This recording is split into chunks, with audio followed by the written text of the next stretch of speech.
Hey y'all, I'm TaRanda. So my name's TaRanda Greene. My husband's name is Bean, so I'm literally a green bean.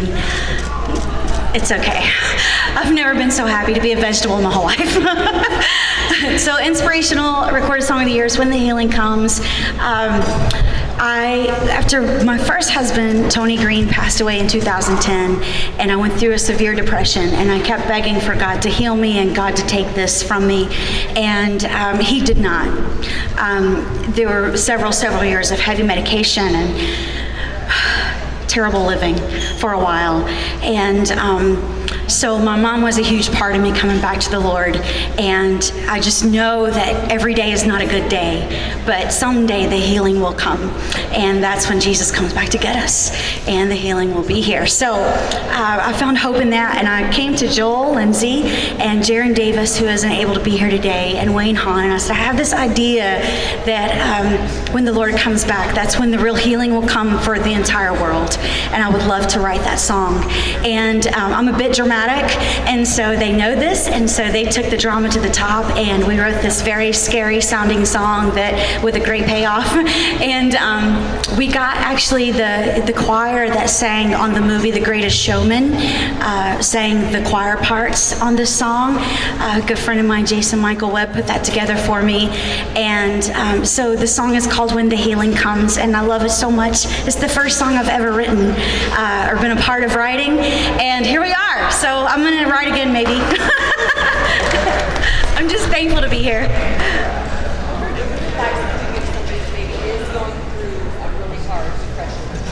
Oh man, you know what, that was the hardest thing, because I grew up in church and I grew up singing in the church.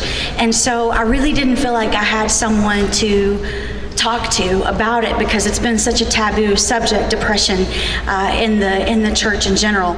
And so I think that's why I fell away so hard, was because I was ashamed of what I was going through. So now I know this.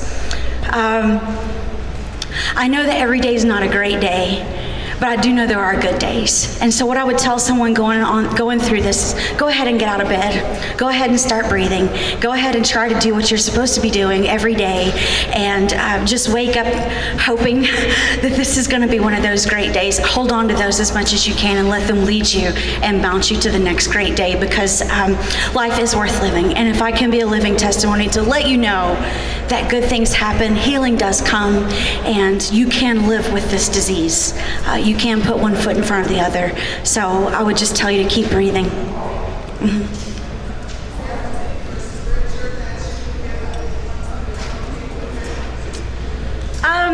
Well, you know, I kept saying, if somebody keeps telling me Jeremiah again, I'm going to punch you in the face.